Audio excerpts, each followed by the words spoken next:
when we talk about how do you feel about the country, there are versions of the country that happen, right? And the new version doesn't make the old one bad. It's necessary for growth. And I think we're in just a janky version, right? Yeah, janky's right. It's a janky version right now. May I curse, Mrs. Obama? You may. Yeah, shit is jank right now. It's super jank. Yes. Yeah, your dad's not going to be happy. He's not going to be happy with that.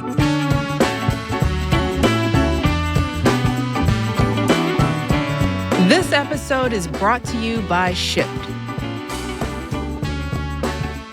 What's going on with you these days? Not much. I'm enjoying life, making it through the winter.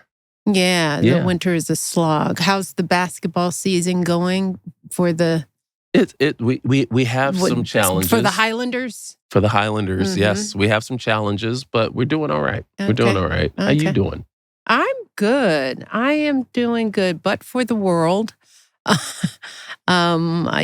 It's like when you have your health and your family is good and friends are good, then there's not that much to complain about. Yeah. Where are you staying this visit? I'm staying in an Airbnb, Once again. But this, this has been a really fun trip because everybody's here. Yeah, this has been a fun trip. My whole family's here. Even all 4 Kelly. kids. And Kelly, which she never comes hardly. Yeah. Well, it is her birthday weekend. It is her birthday weekend. So we're staying in an Airbnb that just happens to be one of my favorite actors' former homes. Oh, really? Whose? Orson Welles. Oh, my goodness. What's that house like? Is it some big mansion? Is it spooky? It isn't. And Orson Welles' movie posters are all over the place. Books he read. He has the Encyclopedia Britannica still there. Oh, I remember that. You remember those? Yeah. Yeah. And it's got a pool table. So the kids were having a blast. We had dinner together. It was a lot of fun. That sounds good. A lot of fun. That sounds good. So they all gave the Airbnb a thumbs up. They gave it a thumbs up. And the kids still don't know who Orson Welles is, though. Well, yeah, they don't like movies in black and white. But there was a Citizen Kane poster. I mean, I feel warm there. So it's going to be a good week. That's good. Well, it's going to be a good episode. It sure today is, because we have a funny man. Yes. And I love a funny man. Yes, you do. So he better be funny. All right. But why don't you introduce our guest? Jeez, put the pressure on him. No pressure. You better come in funny. No, our guest today is Hasan Minhaj. And he's a 2-time Peabody Award-winning comedian. Sounds like he could be funny. Yeah. If you win twice, 2-time Peabody. I mean, that's just all right, not this any. This is going to be good. Yeah. But he's best known for his Netflix special, Homecoming King, which I saw. I saw that too. Which was very funny. He was funny then, so I hope he's funny today. In addition to Homecoming King, you got The King's Jester. And most recently, Off with His Head in 2024. He created and hosted the Emmy Award-winning political satire Patriot Act with Hasan Minhaj, and currently hosts the podcast and digital series Hasan Minhaj Doesn't Know. Yeah, doesn't he know? We'll find out what he doesn't know. But I'm really excited to talk to him because I found out in the research that he was into basketball, but I didn't realize. Oh my God, are we going to talk about basketball? How much he was into basketball. Okay. So you may have to this sort may of not be lay funny. back. You may have to lay back for a minute. Well, let's get him out here. Without any further ado, Hasan, enter. Come join us. How are you? Good to see you. It's good to see you. I like the jacket. Oh, thank you. Look at you. No pressure at all. No pressure. No. Okay. Now, these are new chairs. Make me laugh. Thank you. No. Absolutely, Mrs. Obama. For sure. I would love to make you laugh. Now, You're Craig here to already entertain. told you that, Yes. that you could not spend the whole time calling me Mrs. Obama, but you explained that if you don't, My mother and father will be very upset. Oh. They've met you before, by the way. We're at one of the... Andrews Air Force Base. Oh, wait, You and Mr. Obama hosted a big event. How were they at Andrews Air Force Base? You and your husband, I don't know if you've heard of him. He was the president of the United States for a little bit, about 8 years. But you hosted an event at the Andrews Air Force Base. We did. Where you invited a bunch of comedians. We did. Yes. Oh, my God. David Letterman. Yes. They're way more famous than David Letterman. Because you're like, I don't remember this. Let me... But now I... No. Let me get to their IMDb credits. A guy named David Letterman, John Mulaney, very... Yeah. Wait, how many comedians? I'm going to keep listing. Jon Stewart, much more famous than me. Mike Birbiglia, he's about where I'm at. And we performed for the troops there at Andrews Air Force Base. Oh, neat. Yeah, and so I brought my parents. My mother works at the VA, so she's worked at the VA for a very long time, and then they got to... That's why. See, that's what I was getting at. Neat. It was like they must be in connection with veterans or veterans of some sort. That's what I... Yes, that's what I but thought. But I'm also like, I will unapologetically do a +2. They don't have to be connected. But this is or like not. when with the presidency, you just didn't get a +2. It wasn't. You couldn't just like really. No. I mean, there's all the security and the vetting and all that. So that's your parents probably were invited because of their status. Big shots. Maybe. I mean, You Mrs. think? Obama, I can give you all the tricks. I'm sure you're aware. But if you just reply all to the thread early enough, then everybody comes. Right. And then as so long that as you place say, wasn't as secure as I thought. No. I mean, my dad was backstage in the green room, and he was just walking up to everybody. Right. Yeah. He walked up to David Letterman. It was pretty awesome. What did he say? So all the comedians, obviously David Letterman, legend. Mm-hmm. But what's great is for my dad, immigrated to the United States in 1982, organic chemist for 35 years for the state of California. So he kind of treated the backstage the same way he would treat like Costco on a weekend. Are those khakis? So he was like, is that David Letterman? And so all the comedians, me, Mulaney, Birbiglia, we're treating him like he's the king. He's on the Mount Rushmore of comedy. And my dad's like, he's interviewed a lot of people. So my dad goes up to him and he's like, hey, who's the favorite president you've ever interviewed? He's like, did you interview Richard Nixon? Oh, yeah. So Najmi got right to it. And I really thought where my dad, obviously where he placed the joke, where he placed the bit, I thought it was quite brilliant to just get right to it. Because you've gotten this of like, who have you met before that you? But my dad was like, Richard Nixon. What's his deal? Right to it. So what did Dave say? And Dave was like, nobody's really asked me about Nixon. And so they're just having this long conversation about Nixon and Watergate, and it was really awesome. And then all these comedians that I really admire were like, who's that? Yeah, who's this Indian man talking to this old dude who looks like Abraham Lincoln? I was like, oh, that's Najmi Minhaj talking to David Letterman. So is he a comedian? My dad? I know he's an engineer. He's an organic chemist, but he thinks he's a comedian. He does think he's a comedian. But also like, if you meet comedians, they'll tell you they're not even the funniest person in their family. No, that's right. I'm not the funniest person. Yeah.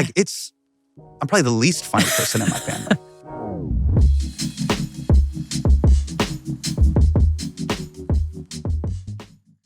When was the last time your shopping delivery service really delivered? I've had days when I'm bouncing between meetings, studio time, trying to get home before friends come over. And then I realized my grocery delivery guy made some creative choices. Like the time I asked for marinara sauce and they brought me salsa. Well, Shipt is different. I found that shoppers with Shipt are no ordinary shoppers because they know that no order is ordinary. They put extraordinary care into what they do. Shoppers with Shipt really understand me and my shopping needs. For example, my desire for extremely thinly sliced cheese. I love it when they text me to make sure they've got the order correct or to find a good substitution. Or like how they always double check expiration dates on the milk I've ordered so that I'm getting the freshest option. It's the little things. Shoppers with Shipt shop your favorite stores same day from places like Lowe's, PetSmart, Michael's, and more. Use code podcast to get a year of Shipt for only $49, half off the regular $99 price. at ship.com/offer. That's SHIPT.com/offer. Terms apply.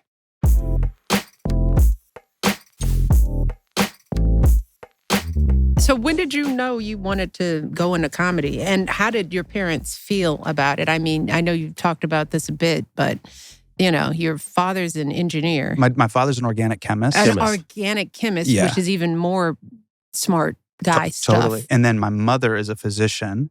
I didn't even know it was a thing, to be quite honest. I didn't know it was an industry that paid money, that you could make a living from it. Also, I grew up in Davis, California. Not to brag, it's the closest city over Sacramento. Again, not trying to city drop and not trying to be elitist. We have 2 malls. There's a lot. There's a lot happening there. UC Davis, my former alma mater. But so showbiz and Hollywood felt a million miles away. To be honest, my first love was basketball. I really, that was on like my vision board. I really wanted to play varsity basketball. Did you think you could go pro? When you're in 2nd or 3rd grade, when you're doing the book report. Yeah, so I'm doing a book report. This is what I'm. Yeah. Did you have the walk around with the ball and wristbands? I did have the wristbands, and I would beg mom like every year. Did you play in high school? I played in high school.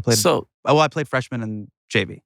I didn't make varsity. That's okay. I don't want to be dishonest. That's all right. Yeah, but I did try. He was about to be, and then he thought who he's talking to, and he's like, he could probably check. No, but everything, what's really cool about it is comedians tend to be very heady people, but there's something really beautiful in having a sport or an activity that articulates what you do in real life. So you can get in your head about a lot of stuff. That's the difficulty of modernity and the difficulty of adulthood, I've found. You can spend all this time worrying, not worrying. But what's really great, I found with basketball is, and then later in comedy, you learn a lot about yourself. So you learn about how tall you are, how strong you are, how to position yourself in relation to someone else. Like I sized you up as soon as you walked in. I was like, okay, he's much taller than me, but I could probably get underneath there. Is that how you size people I could slip in. It's basically what you can get away with on the court? Yeah. So how do you size me up? I don't play. Do you size me up in the same way? I mean, did you think I could get around her? Well, see, I did try to go to WNBA player once, and she did swat the SHIT out of me.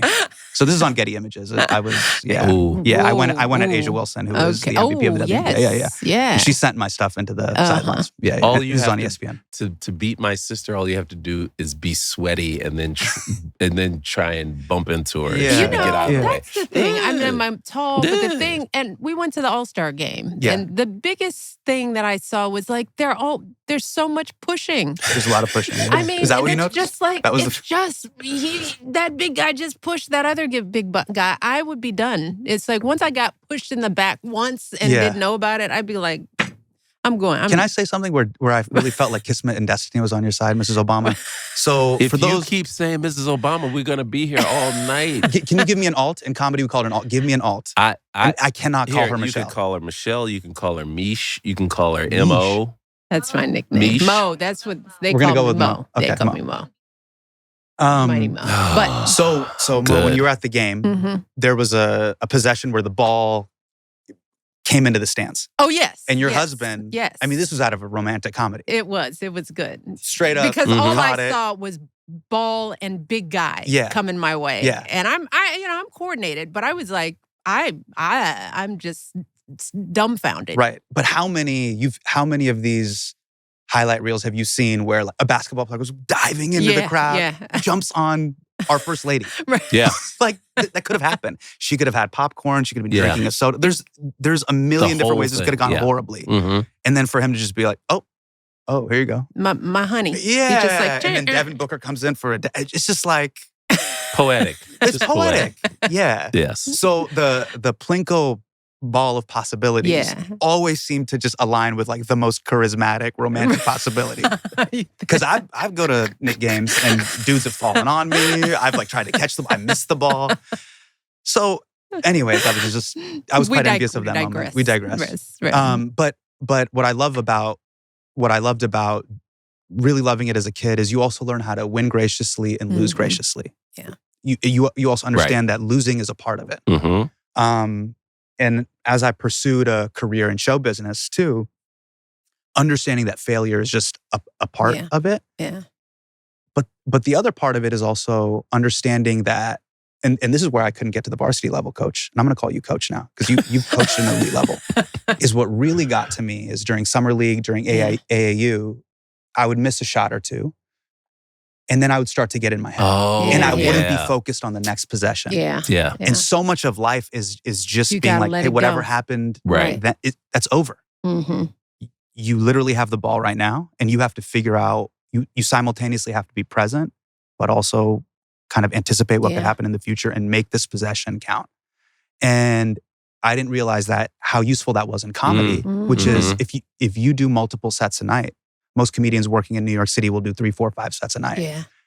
If you had a bad early show, let it go. Now you have to read where the room is at right now. That's your next possession. And adjust accordingly. And the best comedians are able to just let that previous show go. And be completely in the moment. And then also be able to bomb graciously. Like, all right, I missed that free throw. I had a bad set. Like, it happens.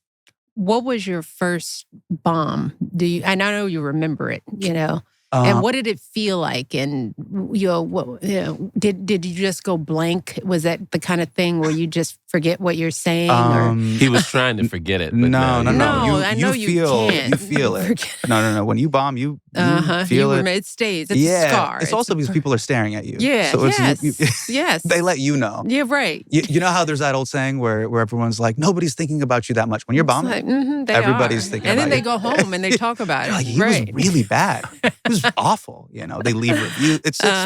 It gets worse. Yeah. You know how when they say it actually gets worse. So I do remember it was at an Irish pub. It actually was really humbling because my first few shows were amazing. Like, and that feeling was really incredible. And that feeling of finding your thing is something that I was chasing my entire life.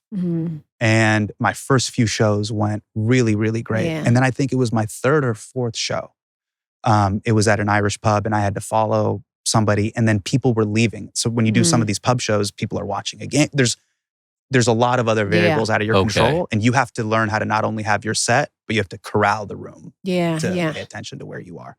And it went very poorly. And an older comedian told me, just get on stage, book another show as quickly as you possibly can. Get back on the horse. Yeah, just get back on. That way you can make that a memory ASAP. How old were you when you started? I was 18, yeah. You were 18? Yeah, I was just in college. I didn't know, again, it was through just complete happenstance. Funny enough, I got into it through my computers teacher. So I was quite a chattermouth. I was a bit of a nuisance in class. High school. Okay. So my computers teacher. I can't see that. I can't picture that. My computers teacher, this is dating me a little bit. I don't know if you guys remember. Because it's called a computers teacher. It's called computers teacher, yeah. The web professor was telling me. But I would always have this, like, I would be very talkative and very loud in the back of class, and I couldn't pay attention. Okay. I'd have 9 different ideas going at once. And so Miss Takeuchi had to give me, at times, detention, and it started adding up. And Miss Takeuchi is a Japanese woman, so she knows Indian culture very well. And she goes, if I keep giving you detention, I have to suspend you, which means I have to call your parents. And I was like, I mean, you could hit me with a ruler, right? Like you could belt me. There's a lot of different things. You could tar and feather me in the quad. There's so many other things you could do, Mrs. T, besides call my mom and dad. Like, calling my mom and dad is essentially like, it's a suicide. Yeah, it's a death sentence. Right? Yeah, for sure. It's like, send me to a Thai black site. Like, I'm never coming home. Yeah. So Miss T said, look, there's this thing called FBLA, Future Business Leaders of America. We go on these competitions, but there's a competition called impromptu public speaking. I know you don't do your homework, and I know you have attention issues. Impromptu public speaking allows you to make it up as you go along. And I was like, oh, this is amazing. This is Sign perfect. me up. So Miss T took me to these competitions and helped coach me through it. And at the competitions for impromptu public speaking, you have to take the affirmative position or the negative position on something. And I just found if you make fun of the person you're competing against, No or if way. you make fun of what's happening in the room. So, like, for example, like, I remember one of our first competitions. You're a bully. Yeah. Wait, Hassan coach. is like, no, Coach, that wasn't is Gary Payton a bully? Absolutely. So like one of the first, I was like a sophomore in high school, and they make you debate these things that a 15-year-old shouldn't be debating. So it was like, we're competing in Redding, California, which is like even further north. Oh, yeah. You're damn near in Oregon. Right. Okay, so we're in Redding, California, and they were like, a city initiative has been, has been raised, Right. to renovate this gymnasium or not. However, if we use the city's funds, it will, it will take money away from whatever the library. Yeah. You have to argue for the gym, and you have to argue for the library. So I got up there, and I was just like, I basically was like, look, me and him are 15. Like, we shouldn't have a position on this right now. Like, we both got dropped off here. We don't know, like, what a budget is because our parents essentially pay for everything. Also, I think his dad's one of the judges.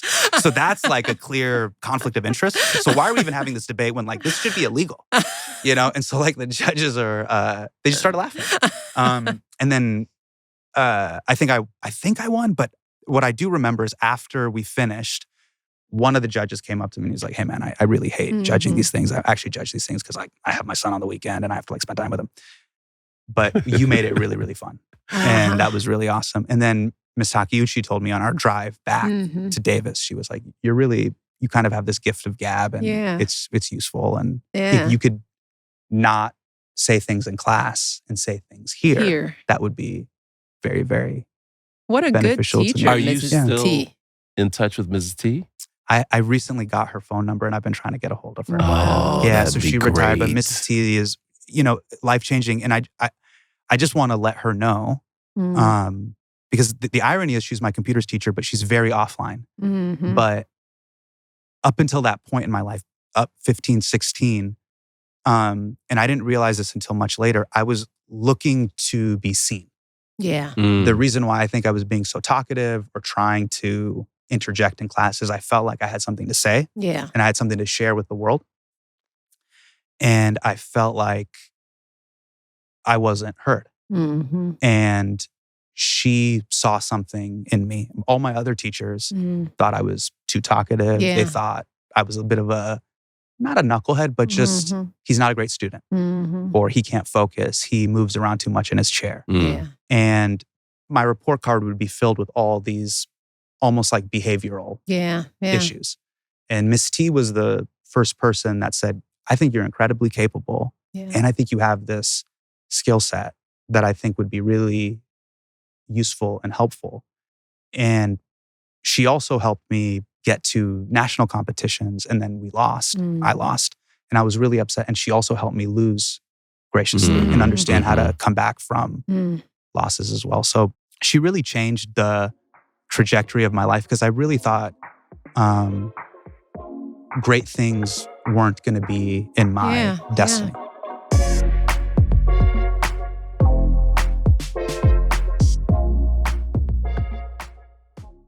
So I was talking with a friend the other day about how the FIFA World Cup is coming to the U.S. I know I'll definitely be tuning in, maybe even putting together a few watch parties. Invite some people over and explain what offsides means for any newcomers. Having lived in England, I have some knowledge on what that means. But here's the thing. I actually might be out of town for some of the bigger games. If you're planning on traveling this summer too, consider listing your home on Airbnb. Thousands of people are going to be coming to the U.S. from all over the world, and they're going to be looking for places to stay. Think about it. The last time you went on a trip, I'm sure you wanted to stay somewhere that offered a taste of the local flavor. Soak up a little atmosphere? Well, now you can offer that to world travelers, all while making a little extra cash on the side. If you've ever thought about hosting, this summer is a great time as we welcome FIFA World Cup fans. Your home might be worth more than you think. Find out how much at airbnb.com/host.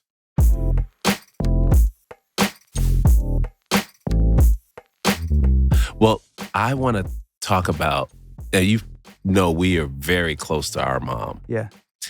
And you and your dad lived in Davis by yourselves while your mom was my mom was doing school during her residency and everything. Yeah. Can you just talk to me about how you felt about that? And I don't know what I would have done if I knew nothing was wrong with my mom and she was somewhere not with me.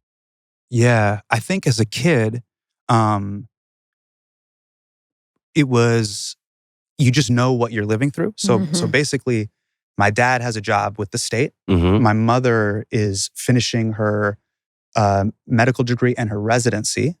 And then my sister's being raised by our grandparents in Delhi. So both my grandfather and my grandmother are raising her. And then when I'm 8, my grandparents were able to bring my younger sister back to the U.S. She was born in the States, but then she went over there and she was raised by them. And really what my parents were putting together was their version of the American dream.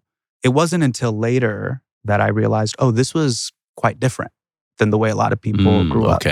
But also as an adult, I think the thing that I really seeked, and I think maybe I'm making up for it in my life, is I want our place to be the sleepover house. Yeah. Like I want our home and the situation for my children to be in and my nephews to be in is that they have a place that's always stable. They don't have to constantly be in transit. Yeah. So, I mean, the thing that I'm trying to change is when you're a child of immigrants, everything that your parents have, basically like wealth, money, or opportunity is a depreciating thing. Yes. So if you have money, every dollar you spend, you're actually you're losing money. Yeah. Right. And that asset, i.e. money, is the only asset that matters. Your time is valued at 0. And so my parents spent so much time trying to build themselves in this country that they didn't get to spend a ton of quality time. And I'm trying to make up for that now, now that I'm older. All right, we're all going to... Yes. That's been the greatest joy of my career, being able to do stuff with them. Yeah. Even us meeting over All-Star Weekend. My parents are in India right now, but otherwise I would have brought them. It's just, hey, let's just all be together. Yeah. And we don't have to worry about, I don't know, this is a very common thing in immigrant households. You go to Round Table Pizza, you stuff all the red crushed peppers into the purse. And we don't have to rob like, Domino's for Parmesan cheese. Yeah, it's that drawer next to the silverware that has spoons, all the packets. It's like, why? Why are we doing this? Mom's a Parmesan cheese drug lord. So I read in the research that your comedic awakening came with seeing Chris Rock. Yes. Yeah, Never Scared. I remember that. Yeah, it was a brilliant special. It was an amazing special. Yeah. Yeah, a friend of mine, I was supposed to go to a college party with a friend of mine, and he was getting ready, and he was like putting on his outfit, and he's like, hey man, like go hang out with my roommate Imran. He's a bit of a square bear, but like go hang out with him. I thought that like term was so funny. Like square bear is such a funny way to describe a nerdy person. And Imran was like, he was in his room, but he was... It was an insane thing to see like a grown man do this, but he was lying on his tummy. Like he was like, he's my 5-year-old son. He's lying on his stomach on the carpet, and he has 2 laptops open. And he's watching Futurama, the animated series, on one laptop. And then on the other laptop, he's watching Chris Rock, Never Scared. So boy, that's diametrically opposed. Yeah, but he was one of the first like multi-screen people to be doing this in 2004. This is like way ahead of its time. We talk about what multi-screen use now, but like Imran's been on that forever. Right. So I was like, what are you watching? And Chris Rock was in this like, oh my God, it's one of my favorite specials ever. But he's in this maroon suit and he's performing at Dar Constitution Hall. And he's being so irreverent. Yeah. And that the way he's talking about politics and society and culture and race. Yeah. He's being so honest. And he's stalking on the stage. Yeah. Like and people are like applauding it. Yeah. And so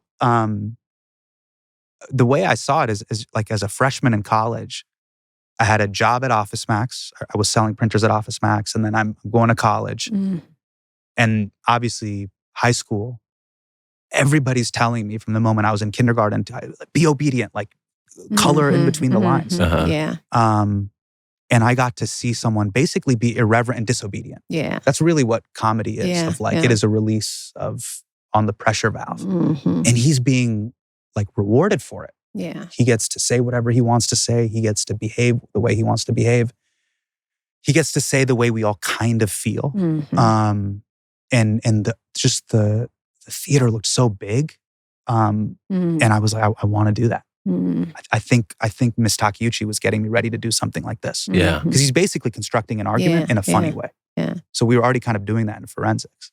But there's also something about you that is very committed to the authentic truth of things, right? Or just like the feeling of it. Yeah. I remember even in the thing of wanting to say what it feels like. Mm-hmm.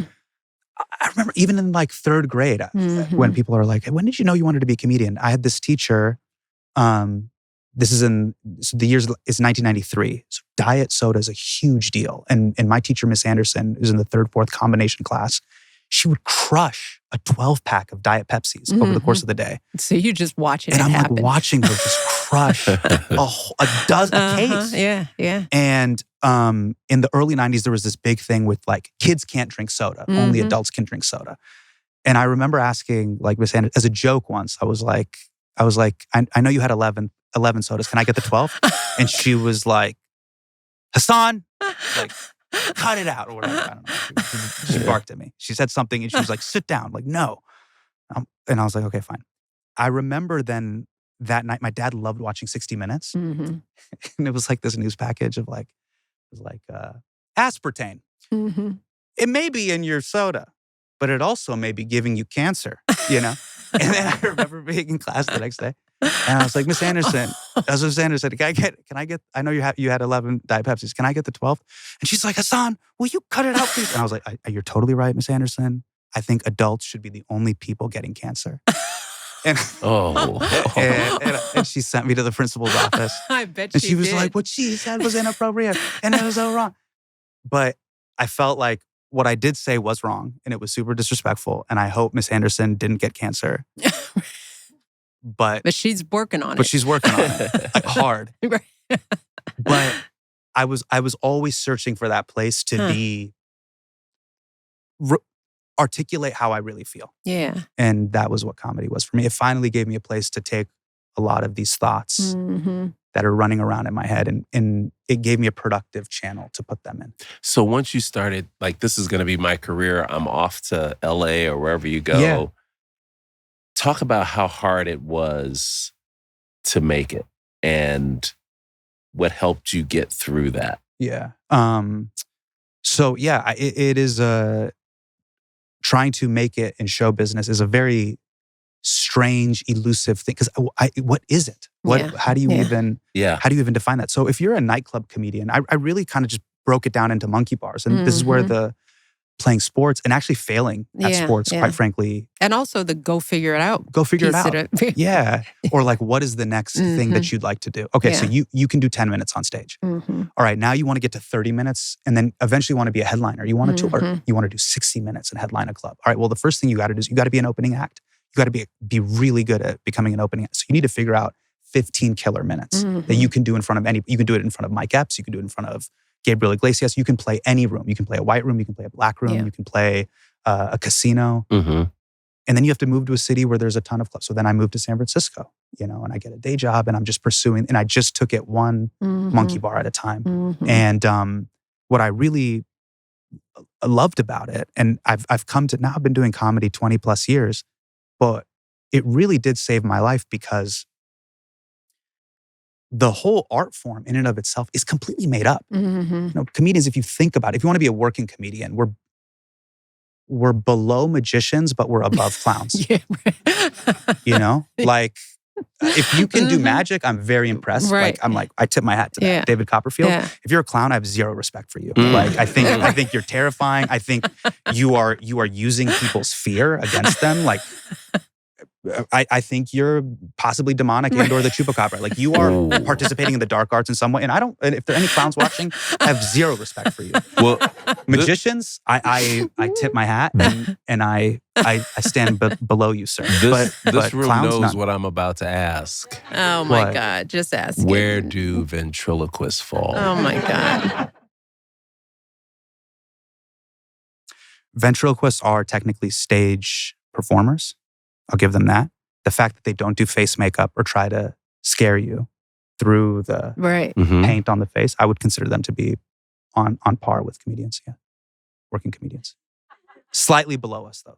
Yeah. Slightly. I feel you. Slightly below. Yeah. They're like the ugly cousin of a comedian. But thank you. So actually, let me just in all seriousness. Yes. In San Francisco, there was a laundromat called the Brainwash Cafe, which is literally a laundromat where people are doing their laundry, but they did an open mic there.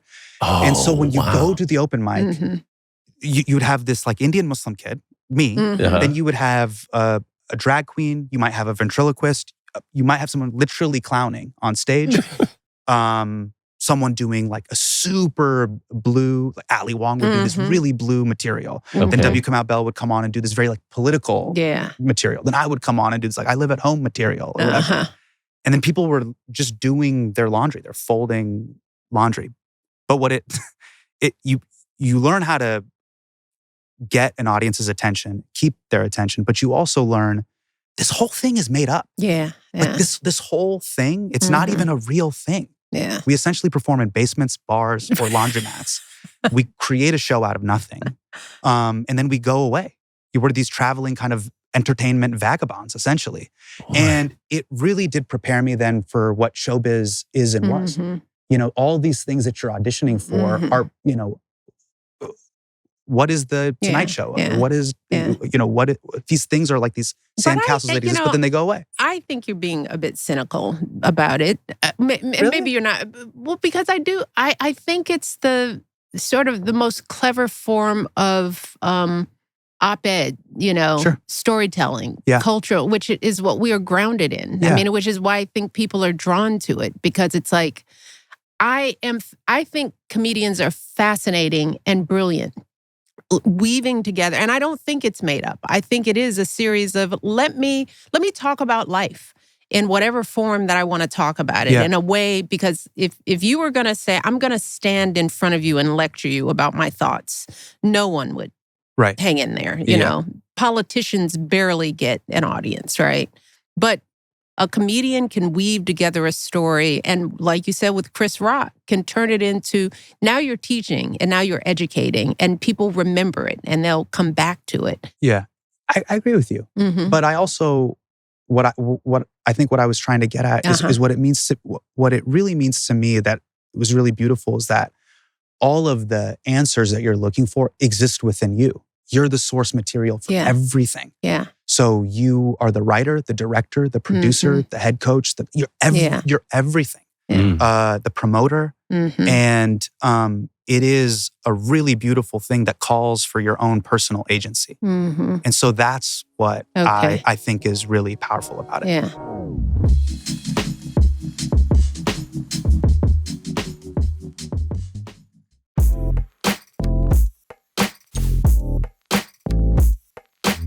What has it healed in you so far? And maybe healed is too strong of a word, but when you say that, you know, the art form is about what the comedian gets out of it. Yeah. What have you found out about yourself in this process? I think growing up Indian American, growing up Muslim, you're usually one of the few people in the room. Yes. And the great Black comedians and actors, musicians, the Muhammad Alis, the Dick Gregorys, what they showed me, the Dave Chappelle's, is through the gift of oration, through the gift of using your words and language. You can navigate any room. Yeah. And you have something to say that matters. And you can add your chapter to the book of what that genre is. So growing up in school, I just didn't see myself in popular culture. I didn't see myself in sports. I just didn't see myself there. But and some people could see that as a weakness. But I was like, maybe this could be my strength. Because so much about being a unique act on stage, well, what do you have to say? And being different is probably the most powerful thing you could be. If you don't want to be an act that's similar to another act. Yeah. And so these things that you can see as limitations might be the biggest breakthrough that you have. So it showed me in the work that I do now and the specials that I put out, oh, this chapter is worth adding to the canon that is American stand-up comedy. Or this film that you're working on is worth adding to. So this, I'm working on this film right now with Netflix about the competitive world of collegiate Bollywood dance, which is like a big, it's like a very competitive thing at colleges. Collegiate Bollywood dance. It's very serious. I didn't know there was such a thing. It's a real thing. It's the biggest world you've never heard of, Greg. Yeah. But we're going to know People about it in a minute. People are very passionate about it. So there's these kids that are like pre-pharmacy majors, but they're like dancing at night. And the vibes and the love and the intensity is real. Yeah. But I was shocked that this thing that I participated in college was never added to the canon of American musicals. Yeah. So when you think of the great American musicals, Chicago and La La Land, there's a Singing in the Rain. There's a long history. Yeah. But our culture has this deep history with magical realism and song and dance. And there's generations of kids that have basically grown up dance. There's video footage of every Indian kid dancing as a child for some reason. Yeah. And to me, this is like a love letter to the culture. Okay. But if I didn't grow up this way, I would have never been able to write this movie and share it with the world. So we're in post-production on it, and I'm sitting in the edit, and I think about all the things that have happened to me in my life. It is only because of my lived experience. It is only because of how often I went back and forth between America and Delhi in India. Yeah. It's only through my immersion as this bridge between both American culture, totally understanding American popular culture, and understanding Bollywood culture that I'm able to talk about this way as this kind of like third culture kid. And maybe this thing can be a bridge to help, again, add my chapter to what the American musical can be. Yeah. How have you felt the growth, change, lack of growth in this country when it comes to the immigrant community experience? I know that's a lot of your stand-up, but when you were growing up in Davis, that great town outside of Sacramento, have you felt any growth in this country in terms of how immigrants are viewed, seen, welcomed? What has that experience been like for you? I mean, the weirdest thing for me is that, and Black Americans have been talking about this for a long time, is that there's the America that it presents itself to be, and then what America is. And so when my dad came in the 80s, there was this word that was talked about very proudly when it comes to the United States of America. It's the M word. It's merit. This is a country that values merit. And what I'm seeing, what has happened, and the actions that the country has now taken in regards to the rollback of civil liberties, civil rights, African-American history, ICE, the illegal seizure and deportations of particular people of melanin, is that merit only matters for a particular type of American. Yes. I call it white valedictorian energy. I was told just be the best and you get to be the valedictorian. That's right. But what America's basically saying is we got to have a white valedictorian. Yeah. So I don't care if there's an Indian kid, a Chinese kid, a Korean kid, a Vietnamese kid, a Black kid. No. We're going to go down the list until we get to a white valedictorian. Yeah. So excellence and being an American looks and feels a particular way. And that's very different than what the country was that my dad came to, which was, it doesn't matter what language you speak. We're here to compete in the Olympics of excellence and of merit. Yeah. And now at age 40, I've gotten to see over the course of many different presidents, it hasn't always been this way. Where do we go from here? I mean, this is where I want to call you Mrs. Obama. Where do you think we go from here? My awakening to that truth came when I went to Princeton, right? Because here I am, this kid. Now, my brother had gone there. I'm a straight A student, do well in class from a public school. The mystique of what Princeton is and how great the kids are. So I don't test well, but I have great grades. I get in, but I get in feeling like an affirmative action kid. Right. Like somehow I'm, I did on merit alone, my merit alone, I didn't get in. That's sort of how you sort of feel. Yeah. And then you get to campus and you realize, oh my God, there are a whole bunch of different forms of affirmative action that are not labeled. Legacy admission, all legacy. Of this. I start realizing, oh, you're the granddaughter of the person whose dorm you're in. Right. Oh, you're an athlete. You're a football player. Yeah. You're a jock. But they need you on the team, so you're here. And I started, which kind of was empowering to me because I came in feeling inferior, but I realized, oh, you were just making my otherness feel less than, when there are all kinds of ways that kids get in, Right. But I found that is a powerful thing just to know and understand. And so in answer to your question, I think we're still growing as a country. We're very young and adolescent in many ways. And a lot of the mistakes that we're making, the things that we do, they feel very juvenile, right? It feels like, it's just not mature. But we're not yet really a mature country. We're a young country. Mm-hmm. And just like in comedy, when you're young, you've got to fail. You got to try out some theories and fail. And we've grown up in the winning part, right? This is what Barack says, sort of that hopefulness thing of his that says, there are a lot of dips and valleys in the growth of this country.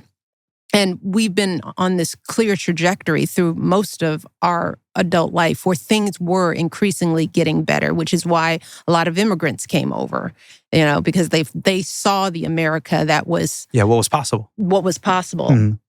And now we're in a dip, What did you tell your kids? Like, what should I... My children are still so young, and I'm navigating this new chapter of parenthood. Yeah. You got to meet my kids. I'm still in the put your shoes on phase of get your shoes on, man. Yeah, I'm in that right. phase Can of it. you? Can you? But there's a innocence to them. Yeah. The biggest thing when they met you, Mrs. Obama, was I was just like, please look her in the eyes, shake her hand. You saw my daughter; she had her braids. Mm-hmm. She was really excited to meet you in her dress, and that's my goal. Of do they have good decorum? Are they super polite? But they still have this innocence, and I don't know how I'm gonna teach them or cross the path of. I haven't told them about the fact that they may be perceived as different in this country or other in this country. How did you navigate What did your father tell you? Don't talk about politics and don't tell people you're Muslim. Mm-hmm. But you named me Hasan. It's really hard. It's hey, dude. Yeah, I'm sure your husband had to go through that with his middle name. It's pretty. Right. It's there. Yeah, it's pretty loud. Absolutely. I was into it. I loved having a Muslim president, but Fox News didn't. But I loved it. I believe you tell your kids the truth. Yeah. About. Is there an age though? No, I think what you will find is the time will come. And you will decide if this is the right time or the wrong time. And it's usually, I don't think it's the same for everyone. But for us, and we've got 4 kids, middle school, when kids start to sort of separate, that's when they come home with questions. And fortunately for our family, we were always in sports. So I think sports helps you bridge that discussion. And you could have a discussion about what's happening on the field, on the court, and sort of help that turn into what's going on off the court. Your kids you'll know when your kids are ready for the discussion. So I talked about this with my wife. So my daughter, who you met, she recently asked me a few months ago, can we get married? And I was like, I don't know if mommy would be okay with that. I mean, I love you, but I don't know if we can get married. But I appreciate you asking me if we can get married. I'm glad. If mommy, something happens to her, I got you. So I'm navigating that. That daddies can love you so much. Yeah. But I don't think we should get married. But I actually love you to infinity and more. My son tells my wife, he goes, I love you all the way to Allah and back. And I was like, that's pretty cool too. Yeah. Like to God and back, it's really cool. So I don't know how to hard pivot from that to racism.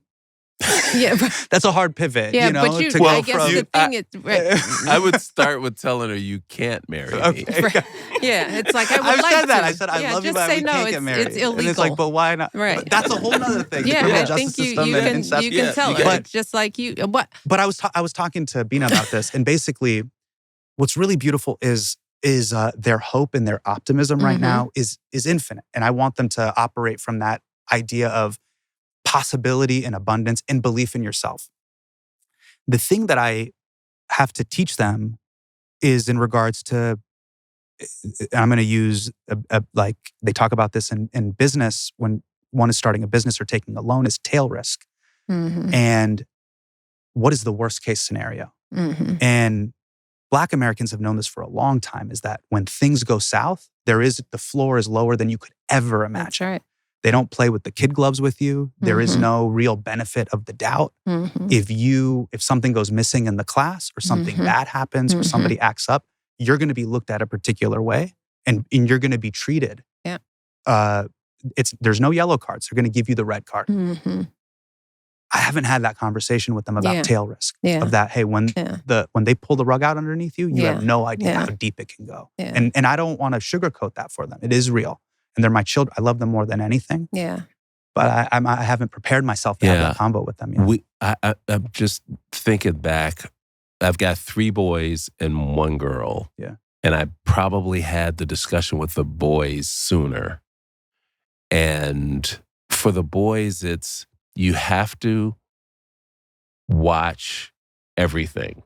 That was the way I start the discussion. Absolutely everything's important. And then from there, we talk about the differences in the people in their class, because we've always been in a school where we're the only people of color, or we're the diversity. Right. And to your point about when things go bad, they're going to go really bad. I've always rathered err on the side of caution, that they know the potential downfalls, the potential risk, rather than not being afraid to hurt their ability to have hope. Because I think kids are more resilient than we give them credit for. But kids will also let you know what they, know, when they need to know. The more they start interacting with other kids, it's like, that's why it's like staying close to your kids, being aware, knowing what's happening in class, making sure that they feel comfortable coming home and telling you about something the teacher said or a friend said.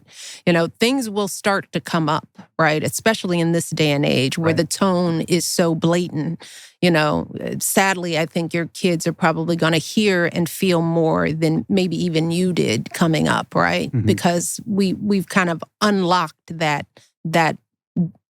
dirty part of the American way, right? There isn't one size fits all, as you find when you were one of only, when you were not the majority culture. It is a constant, responsibility to be vigilant about what is going on in the world when it comes to your kids. Because I agree with Craig, how we were raised is it's better to know what's coming and start getting prepared for it. And I don't think that drowns out their hope. But I think it's better for them to be a little, like Craig, a little cautious, but prepared. How have you enjoyed parenthood? Your kids they're beautiful. Let me just say this. They are polite. They are outgoing. They didn't look me in the eye because they were down by my knees, Right, yeah. but they looked me straight in the knees. Yeah, they looked you right in the knees. Yeah, they really did. Yeah, and they were super excited. And my son was wearing a tan suit in honor of your husband. Oh, He yes. wanted to really wanted to stir the controversy. Yeah, he was wearing a tan suit. I was the tan so suit, focused but I didn't see on the it. suede loafers. Yeah, the suede I mean, with no socks. Yeah, with no socks. Yeah, That I was very just, elegant. right. Very very Loro Piana. You know, but we got it from Marshalls though. I'm not trying to brag the Marshalls here in Studio City. It's the things that sometimes break my heart is when I have to go. Yeah. So like I was in the edit on something and I'm sliding in these. It's like an insert shot of someone's hand clicking something. My son walked in and he was like, "Dad, what are you doing?" And I was like, "Yeah, what am I doing?" Like, what am I doing? He wants to play with me. I'm like, what? I'm going through a bin of insert shots. What am I doing? So those are the tough parts where I know they just want to spend time with me. And I'm so glad that they want to spend time. They still like mommy more, but they really do want to spend time with me. And I love spending time with them. The thing that the software update that I'm trying to do with them is that I didn't necessarily get from my parents. And it's very common in kind of strict Desi culture, which is you got to audition for this love. No such thing as unconditional. Like, no, there's a condition. Right. The condition is that you're smart Right. and you're capable. And the condition is I got to be able to show you off in front of other people.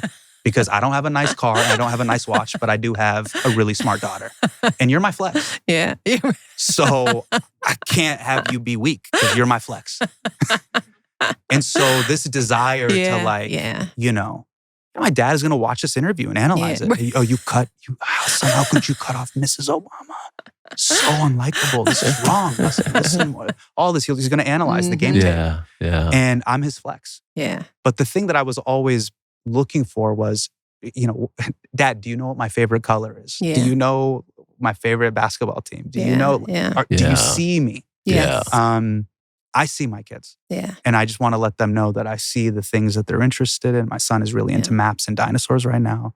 My daughter is like really into crocheting and K-pop Demon Hunters. Like somehow she's simultaneously 88 and she mentioned something, some character, and I'm like, who is that? Rumi. Yeah, right. I thought you would have either picked up the poet, the famous poet, or the Sufi poet. I was just confused. Okay. I was totally confused. Yeah. Right? So yeah, I see them for who they are and but also their temperament. Like with my daughter, we can totally blow the whistle and be like, you got to run line drills. Like she loves almost the confrontation. She's got that dog in her. Yeah. And my son is a little bit more gentle. You got to walk him through it. Yeah. So I want them to, that's where I'm trying to spend as much time with them as I can. But I also want them to know, like, Daddy loves you regardless. I don't know if that was quite true with me. Yeah. Well, that's the 2.0 of life. And when we talk about how do you feel about the country, you know, there are versions of the country that happen. Yeah. Right. And the new version doesn't make the old one bad. It's necessary for growth. And I think we're in just a janky version. Right? Yeah, janky's right. It's a janky version right now. May I curse, Mrs. Obama? You may. Yeah, shit is jank right now. It's super jank. Yes. Yeah, your dad's not gonna be happy. He's not gonna be happy with that. But I couldn't find another like adjective. I couldn't find another similar metaphor here. But with each with each version, we learn something about ourselves as a country. And I'm kind of digging the way folks are beginning to respond. Right. I mean, Minnesota, powerful stuff. I mean, it was a powerful reminder of what a community of people can do and are willing to do to protect one another. Yeah. You know, when you're not so janky, you don't have to prove that, right? And so we haven't been this janky for a while. And I think our muscle of understanding our truth just got a little lax. We started taking things for granted, right? Yeah. But as you are becoming a better version of a father, all respect to your dad, we already said he did what he had to do. Yeah. We improve upon that. with the learning. That doesn't make what you had bad. It just means that you're noting it and you're making the necessary changes. That I think that's what I'm hoping will happen in this country. Yeah. You are becoming a better version through the stuff that you didn't get. Mm-hmm. I mean, Yeah. And how are your parents now? What do they make of your life and what you've become? Have you become the flex that they so desperately wanted?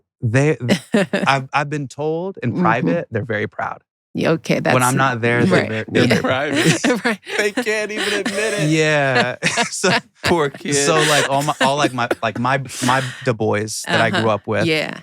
They'll be like, dude, you always do this in your act where you talk about like your dad dunking on you. He's really proud of you. He talks about you, and I'm like, but that's in private. He's never told me this. Yeah. Like Mufasa's out here telling everybody else about how proud he is of Simba, but I'm in the elephant graveyard being like, my dad doesn't like me, And if like Zazu has to come and be like, your dad likes you, and I'm like, shut up, Zazu. So yeah, they are really proud, and bringing them to this stuff means a lot to them. Yeah. So that's really beautiful. The parts that are tough for me are the speed bumps that you hit in your career. Yeah. And watching your parents worry. That's the only thing that breaks my heart. Is that anytime I've gone through, that gig didn't go my way, or that review of my show went poorly. They really, the internet and boomers is not a good combination. Yeah, they shouldn't be on it. Because they read. Okay, hey, stop, get off social media. Just don't let them. Can you take it away from them? So the problem is with 75-year-olds and 5-year-olds.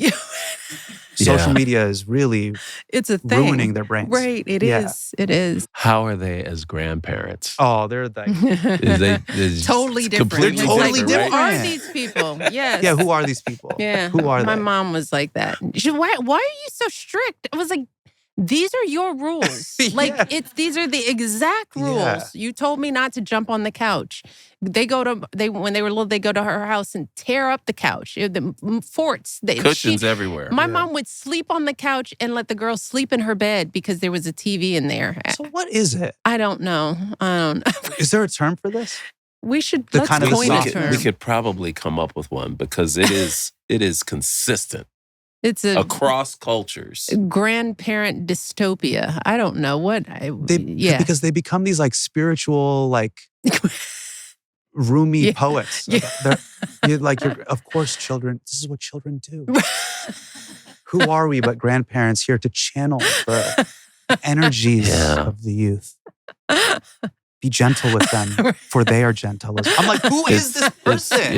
It's you would literally monitor my calls with girls like you were the NSA. And be like, infinite money. They have infinite.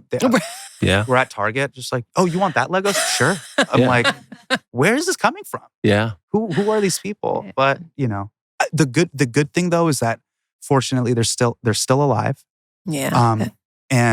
And all the kids have all their grandparents. They have all their grandparents, but I got the chance for them to meet one of their great grandparents. Oh, that's which was a promise that I made to my father-in-law, my mother-in-law, that if we get married, I will have your grandchildren meet your parents. And that was something that I was like super proud of. Wow. I don't know if they fully understand it yet, but I would love for them to, when they're of the right age, for them to understand the world that their grandparents and their great-grandparents lived in, pre-partition India, the freedom of India, then their arrival in America, and to how we got here. I think that would be just a very meaningful thing for them to understand. Absolutely. That I didn't fully get as a child. Yeah. But understanding it, and shout out to Dr. Henry Louis Gates for the work that he's doing, because it gives your life meaning. You're able to I was able to just see my own life with a level of grace and understanding. Yeah. Like, isn't it a miracle that this happened? And isn't it a miracle that you're related to such amazing people? And hey, that's the hope, right? That's where they get the hope in a janky time. Yeah. Right. Because that's real and it's important. And that's true. And it's their history, and that's the hopeful. You point to them and you make sure they know this is the hope. Because look at where your grandparents were and your great-grandparents. So that arc of today, as janky as it is, it's still forward movement. I think we found the title for this episode, by the way. It's janky. Janky. So we do try to do some good here on IMO by taking a listener question. That's how we started. We started with, let's give some advice out to the people. Sure. And you as a guest, we gave you a lot of advice today. Yeah. So now it's your turn to give back to our listener. All right. Let's take Who do we have? We have Marcel from Honolulu. Okay. Oh.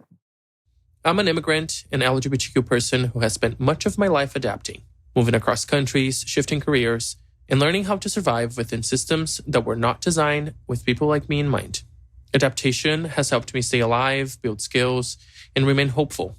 Sometimes it also feels like I've learned to bend more than how to belong. How do you tell the difference between healthy adaptation that helps you grow and over-adaptation that slowly pulls you away from yourself? Thank you. That's a good question. Well, I think we've all navigated rooms where we might be the only one or we feel like an outsider. Mm-hmm. Do you want to share how you would navigate that? I'm trying to be completely honest. I don't think that I have ever shown up in a way that I didn't feel good about. I've never let my otherness make me adapt so much that I don't feel like I see myself. So I'm trying to relate to that and relate to people who are made to feel that insecure about themselves that they are becoming something that they aren't. And I would imagine that in this day and age of social media, where there are all these signs of this is who you should be, this is who you should compare yourself to. I would imagine that maybe this generation has a tougher time maybe than I did. But I think at some level, when you're young, you are adapting to a whole bunch of stuff that you don't have control over, You got to keep your job. You've got to listen to your parents. You're new at school. You're new in the class. You're trying to make friends. Right. You're trying to make friends. For me, I found it, there's two things that I was thinking about when I heard the question, which is I remember being in class and quickly trying to find your group. Mm-hmm. And I thought it was a weakness to try to find, I like the shoes that you're wearing. Or, oh, you're into this? I'm into that too. Or, I noticed that. Is that a Mickey Mouse watch? I really like, you try to find these moments of connection and you may be changing a little bit about yourself to try to please others, but you could also see it as a strength, meaning I can go into any situation and through my interests, through my hobbies, through what I know about the world, I can find a way to talk to anybody. Even for me touring in any city that I land in, from Ames, Iowa, St. Louis, Missouri, and Bozeman, Montana, Albuquerque, New Mexico. It doesn't matter where I land. I can always talk to the bar back or the cab driver or the Uber, and they will tell you what's going on in the city or the town. And there will always be this connective tissue. And that's not always a bad thing to be like, hey, how are things here in Albuquerque right now? What's going on with the mayor? What's happening with this? You're just trying to find common ground. And I think that's a strength to be able to go into any playground of life. Yeah. And the two things I found the most is everybody says the rent is too damn high and gas is way too much. Yeah. But somebody has an opinion about the Yankees. Something is happening in sports or in culture that you can start chatting about and find a way to have common ground. But in regards to your identity, sometimes there's this feeling, and I was having a conversation with Riz Ahmed about this, who's an incredible British Pakistani actor. He said, sometimes you'll go into the room thinking that you can change the room. He went to Oxford, so he's British. You're talking about the most elite of elite institutions. but sometimes the room changes you. You don't change the room, but the room changes you. And I think the thing that is most important is to have the moral clarity and personal conviction that, hey, just no matter what, like this is who I am. So I'm willing to get into it with you about Yankees, Red Sox, or, you know, Kings versus Lakers. But there's just certain things in my personal convictions. These are things I just don't do. Yeah. You know? Yeah. And know that like that's your line. Yeah. And don't change it for anybody. Yeah. Well. Thanks, Hasan. Thanks. Appreciate it. Thanks. We appreciate Thanks for having me. That was a lovely conversation. Great. Yeah, it's good stuff. Yeah. Good stuff. So you've got this Netflix special. I have is Netflix, it a special or is it a series? I have a series called Hasan Minhaj Doesn't Know, which is a great interview podcast series. And then I'm on tour right now with the Hasan Hates Ronnie. Ronnie Hates Hasan. Hatred is the answer. Okay. Pettiness over peace. We're on tour right now. Are Me we and my going arch to get? nemesis. Are we going to get that televised? We're working on that. I can't tell you just yet, but yes, the fight will be coming to you. Nice. Very soon. And then I'm working on this Bollywood dance movie called Best of the Best, which will be coming out very soon. Yeah. So is that an episodic? It's a movie. It's a movie. Yeah. Okay. So I'm very excited about that. Okay. That sounds great. It's really beautiful to also be at this chapter of my career where I can see all this really great young talent emerge and make something for them. Yeah. And that's been really, really enriching and beautiful. Well, I enjoy your comedy. I really do. You were smart. You were a beautiful storyteller. Oh, thank you. And not every stand-up comedian can take you on that journey and land you safely in a way. And it takes a level of vulnerability to, you know, let us inside your life. It's really, you know, it's a gift. You had me at smart. I'm just gonna take it. Yeah, smart's really great. Yeah. You're funny. You're funny. Oh, thank you. You guys, these reviews are very sweet. We gotta get out right now. You have to know when to end the set. We have to end right now. We got smart and funny. You'll get out. That's my time. Tip your barn waste out. Thank you guys so much. Hasan, thank you so Thank you, much. Mrs. Thank Obama. you for taking the It's time. such an And thanks honor. for bringing your Craig, family. Thank you so much. Thanks, man. Appreciate you. Thank you.